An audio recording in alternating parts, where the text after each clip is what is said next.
नमस्कार माऊली हो. आपली संस्कृती या सिरीजमधील 16व्या भागामध्ये तुमचं मनापासून स्वागत आहे. माऊली हो, अधिक मास म्हणजे पुरुषोत्तम मास.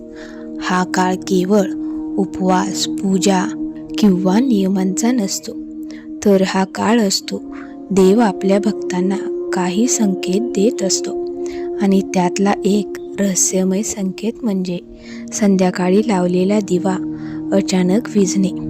अनेक घरांमध्ये असं घडतं, दिवा लावला जातो पण काही वेळातच तो अचानक विझतो. आणि मग मनात प्रश्न येतो, हे अपशकुन आहे का? देव नाराज आहे का? की हा एखादा आध्यात्मिक संकेत असतो? आजच्या या भागात आपण जाणून घेणार आहोत दिवा विझण्यामागचं आध्यात्मिक रहस्य. शास्त्रात याबद्दल काय सांगितलं आहे, कोणते संकेत शुभ असतात आणि कोणते सावध करणारे, आणि अशा वेळी काय करावं. म्हणून हा भाग शेवटपर्यंत नक्की पहा, कारण कदाचित तुमच्या घरातही हा संकेत आधीच मिळाला असेल. सर्वात आधी आपण पाहूया दिव्याचं हिंदू धर्मातील महत्त्व. माऊली हो, हिंदू संस्कृतीमध्ये दिवा म्हणजे केवळ प्रकाश नसतो, तर तो देवत्वाचं प्रतीक असतो. दिवा म्हणजे ज्ञान, सकारात्मक ऊर्जा आणि घरातील दैवी शक्ती. म्हणूनच प्रत्येक शुभ कार्याची सुरुवात दिवा लावून केली जाते. संध्याकाळी देवासमोर दिवा लावणं म्हणजे घरात लक्ष्मीचं स्वागत करणं मानलं जातं. असं म्हणतात, ज्या घरात रोज दिवा लावला जातो त्या घरात नकारात्मक शक्ती प्रवेश करू शकत नाहीत. पण जर तो दिवा वारंवार विझत असेल तर त्याकडे दुर्लक्ष करू नये, कारण काही वेळा विश्व आपल्याला संकेत देत असतं. आता आपण पाहूयात की अधिक मासात दिवा विझला तर काय संकेत असतो. माऊली हो, अधिक मास हा अत्यंत संवेदनशील आध्यात्मिक काळ मानला जातो. या महिन्यात वातावरणातील ऊर्जा सामान्य दिवसांपेक्षा वेगळी असते. म्हणूनच या काळात घडणाऱ्या काही गोष्टींना विशेष महत्त्व दिलं जातं. जर संध्याकाळी दिवा अचानक विझला तर त्याचे काही संकेत असे सांगितले जातात. एक म्हणजे मनातील नकारात्मकता वाढते. काही वेळा दिवा विझणे म्हणजे घरात चिंता, राग किंवा नकारात्मक विचार वाढले आहेत असा संकेत मनाला जातो. घरातील सततची भांडणं, तणाव, वाईट बोलणं यामुळे घरातील सकारात्मक ऊर्जा कमी होते आणि दिवा वारंवार विझू लागतो. दुसरं म्हणजे देवाचं लक्ष वेधण्याचा संकेत. कधीकधी देवभक्ताचं लक्ष वेधण्यासाठीही असे संकेत देतात. कदाचित तुमची पूजा अपूर्ण राहत असेल किंवा तुम्ही काही नियम विसरत असाल. अशा वेळी दिवा विझणे म्हणजे थांब आणि स्वतःकडे पहा असा संकेत असू शकतो. तिसरं म्हणजे पितृदोष किंवा असंतुष्ट ऊर्जा. काही धार्मिक मान्यतेनुसार जर वारंवार दिवा विझत असेल तर घरात पितर असंतुष्ट असल्याचा संकेतही मानला जातो. विशेषतः अधिक मासात पितरांची आठवण ठेवून दान, जप आणि प्रार्थना करावी असं सांगितलं जातं.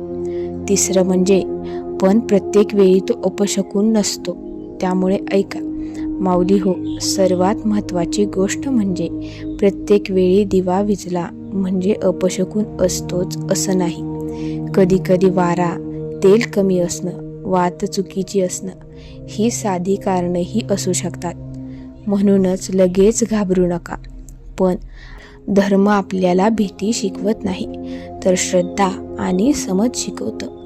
जर मन शुद्ध असेल तर देव कधीही वाईट करत नाहीत. आता आपण एका भक्ताची सत्य घटना पाहूयात. महाराष्ट्रातील एका छोट्या गावात एक वृद्ध आजी राहत होती. ती रोज संध्याकाळी तुळशीसमोर दिवा लावत असे आणि विष्णूंचा जप करत असे.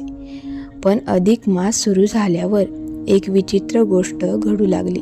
तो दिवा लावताच तो काही मिनिटात विझत असे. पहिल्या दिवशी तिने दुर्लक्ष केलं, दुसऱ्या दिवशीही तसंच झालं. तिसऱ्या दिवशी ती घाबरली. तिला वाटलं काहीतरी अशुभ होणार. त्या रात्री तिला स्वप्न पडलं. स्वप्नात एक तेजस्वी साधू तिला दिसले. घाबरू नकोस, दिवा विझला म्हणजे संकट नाही. तुझ्या घरात शांतता कमी झाली आहे. राग कमी कर, जप वाढव. सकाळी उठल्यावर आजीने घरातील सर्वांना प्रेमाने बोलावलं, भांडणं मिटवली आणि दररोज विष्णू सहस्त्रनाम सुरू केलं. आश्चर्य म्हणजे त्या दिवसानंतर दिवा पुन्हा कधीच विझला नाही. आता आपण पाहूया दिवा विझल्यावर काय करावं. माऊली हो, जर तुमच्या घरात असं घडलं तर घाबरू नका. हे उपाय शांतपणे करा. पहिला उपाय म्हणजे पुन्हा दिवा लावा आणि देवाला नम्र प्रार्थना करा. हे प्रभू, जर काही चूक होत असेल तर मला योग्य मार्ग दाखव. दुसरा उपाय म्हणजे त्या दिवशी घरात भांडणं किंवा कटू शब्द टाळा. तिसरा उपाय म्हणजे ओम नमो भगवते वासुदेवाय हा मंत्र 108 वेळा म्हणा. चौथा उपाय म्हणजे तुळशीपुढे दिवा लावा. पाचवा उपाय म्हणजे गरजूंना अन्नदान करा.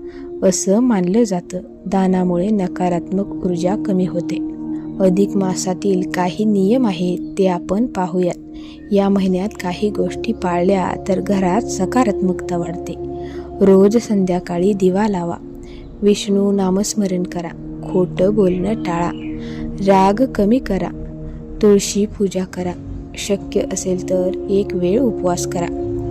माऊली हो, देव संकेत देतात, पण ते आपल्याला घाबरवण्यासाठी नसतात. ते आपल्याला योग्य मार्ग दाखवण्यासाठी असतात. दिवा विझला, मनातील श्रद्धा विझू देऊ नका. कारण ज्या घरात भक्तीचा प्रकाश असतो त्या घरात अंधार जास्त वेळ टिकू शकत नाही. जर तुम्हाला हा भाग आवडला असेल तर व्हिडिओला लाईक करा आणि आपली संस्कृती या सिरीजचा भाग होण्यासाठी आपल्या चॅनलला सबस्क्राईब नक्की करा. तुमच्या घरात कधी असा अनुभव आला आहे का, ते देखील आम्हाला कमेंट करून नक्की सांगा. पुन्हा भेटूया अशाच एका रहस्यमय आणि भक्तिमय विषयासोबत. तोपर्यंत श्रद्धेचा दिवा नेहमी प्रज्वलित ठेवा. जय श्री विष्णू.